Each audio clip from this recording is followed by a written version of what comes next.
I know it does suck, but look, put it this way: if you're going out there for clicks, if you're farming stuff, like you know how comedians go out there and farm for crowd work. If you're on a podcast farming for clicks, you suck. You suck. If you go out there and you're like, oh, dude, let's try to make it so. Let's talk. Yeah, we should talk about that because fuck him. You suck. You're you know what you are? You're a hoe. You're a hoe at sushi. You're a fucking hoe. But they know that. No. They know that. There's no longevity. Nobody thinks that they're doing. Nobody thinks that they're bad, bro. Hitler thought he was doing the right thing. So it doesn't matter who. No, these people know. They know. They know they're bad. They know it's scummy work, but it's the only way they can make money. Well, no, I don't know. I think that some people take this weird high ground. That's my problem with like what Marc Maron does. Is like taking the high ground, this moral high ground, and this like a genius complex that some of them have. To be like, Jeselnik's got that. He's got this genius complex that it's like, well, this is what comedy's supposed to be, and Mark's telling me like, man, I just care about comedy. Jeselnik's different than Mark. I like Jeselnik. Jeselnik's different than Mark. Mark's a salty bitch. Jeselnik will do it like when he goes after Rogan or something.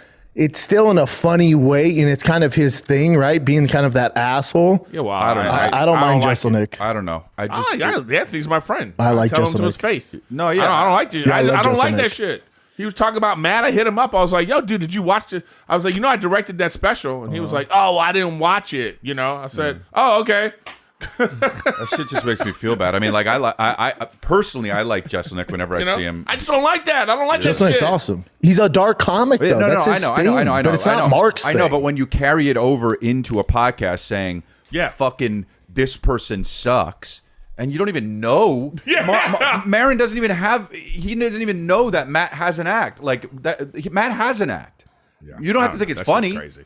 But that shit's crazy. So I don't know, man. I'm just saying it sucks. Dude. Well, the thing, when I see comics getting dragged or whoever getting dragged, it just fucking always sucks, man. It always sucks. Even if I don't like them, I'm like, it sucks. But in general, like the fan base that's gonna buy tickets or watch your show. They're already conditioned to this bullshit, this toxic community. Right. Most of them are like, fuck it. They pass it. Maybe starting now, but like not up until now. It was rough. It affects it. Social media really affects people. Like, look, dude, it really affects people. Like it affects. I know it affects. I know people's feelings. Everybody, Chris. That's why they're trying to pass laws and shit. Yeah. And the bottom line is, it affects everybody. The bottom line is, don't be a fucking pussy or a hoe at sushi. Fucking suck it up. Mm-hmm. Realize that you're real, and social media is not. Why would you touch the chords? And because it's right there. Yeah, it's a weird place for the chords. And I was just happy that there was no buzz, and I was like, they did a good job. Oh yeah, so fuck it up. Has Maron ever ran into Rife at the Comedy Store, like in the hallway? No, they haven't met yet. No, they haven't. I don't know. No. Listen, Maron's a soft cuck. Maron would be like, bro, come on, man. And I guarantee if Matt came at him with like, bro, what the fuck are you doing? Well, he said to me, I guarantee you Maron would back off. Well, he said to me, he said, just walked up to me. He was like, look, man, I'm not jealous. I'm not bitter. Mm-hmm. At worst, I'm old. Bullshit. And I said to him, Mark, if it looks like a duck. Yeah, well, yeah, you have to look at what it comes off as, yeah. You know what I mean? Look, I sat next to Marc Maron on a flight from somewhere to somewhere. It was totally pleasant and cool, and this was before all that Matt Rife stuff, and then I'm like, it's so interesting that's the same fucking guy, But no, see, but here's my thing. I've been following Maron forever, dude. Mm-hmm. I was listening to Marc Maron's podcast.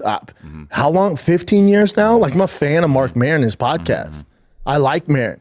I was the one when he was dealing with hecklers at the Comedy Store, I stayed after to make sure he didn't get beat up in the parking lot. Like, I like Maron. Yeah. I like his podcast. I don't like what he's doing to Matt Rife. Like, that ain't the energy, bud. There's different ways to get attention. You're too old for that shit. Well, leave that to the kids. Leave that to the guys with no talent. Here's the thing. There's people that are. Maron's talented. But this is the thing. There are people that are going to, and I'm not saying this is what Maron's doing, but there are people that are going to hear what we're talking about now and go check out Marc Maron. They're going to be people that don't even know who he is, and they're going to go, "Who's that guy?" Google him. They're going to watch some of his special. So that's and he's funny.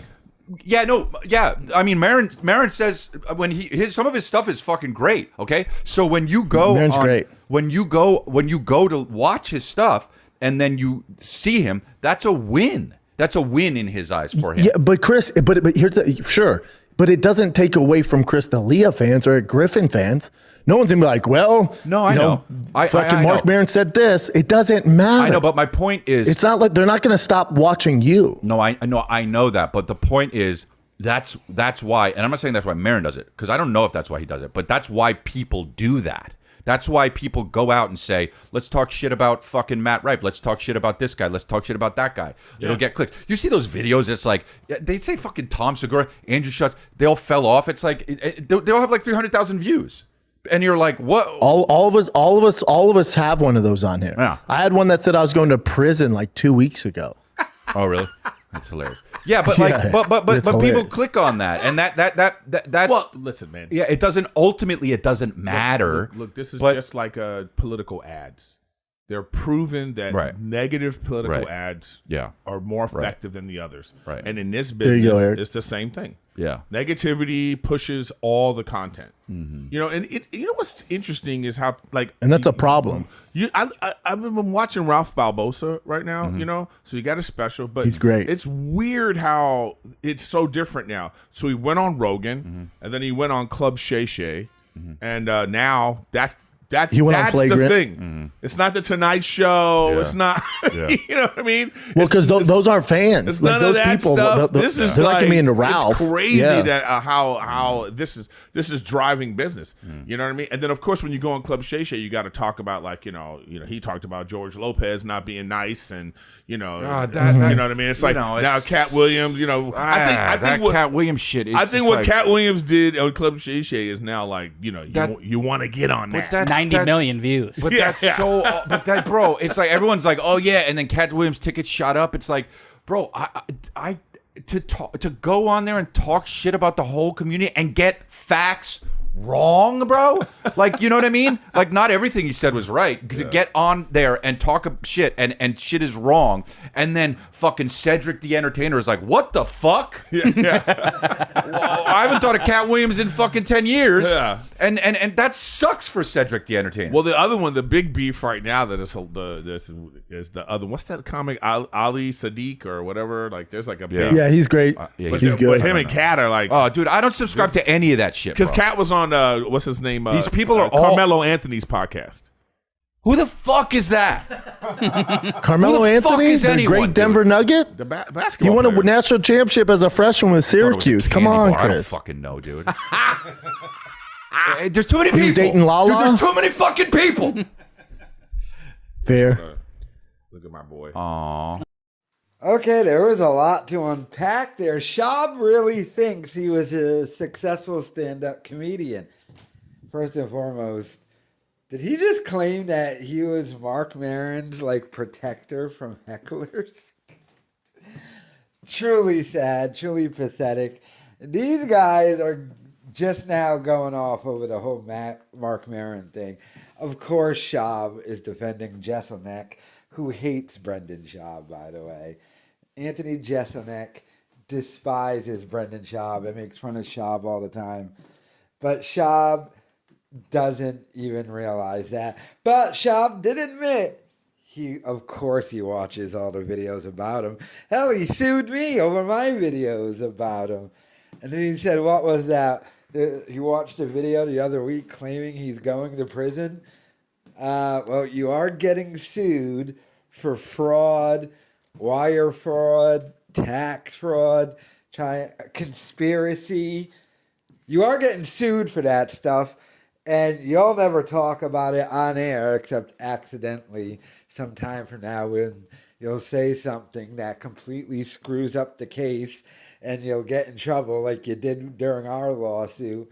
Or like when I beat Schaub in a lawsuit, right? Now we're still in the appeals process. He filed an appeal. Then he went on his show and was like, I've got nothing to do with the appeal. I only sued that guy because my old management team and they stole money from me. I have no involvement with this appeal. It's being done for free. And then my lawyer sent that to the court, and then Schaub had to write a letter because his own lawyer forced him to write a letter saying, I am involved in this case, every step of it. I'm completely aware. Nobody's ripping me off.